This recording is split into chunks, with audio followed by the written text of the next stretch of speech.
વટવા પોલીસને એક વર્દી આવી હતી કે કોઈ ફ્લેટમાં એક ડેડ બોડી જેવું મળે છે. વટવા પોલીસ ત્યાં ગઈ, માણસને આઈડેન્ટિફાય કરવામાં આવ્યો.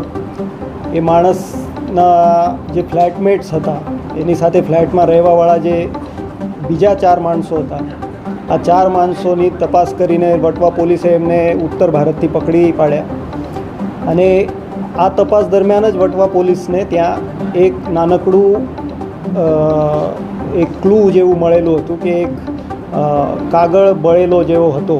એના પરથી વટવા પોલીસના ધ્યાન પર આવ્યું કે કદાચ આ નકલી નોટ હોઈ શકે છે. તો ત્યાં નકલી નોટો પ્રિન્ટ કરીને આ ડિસ્ટ્રીબ્યુશન નેટવર્ક ચલાવતા હતા.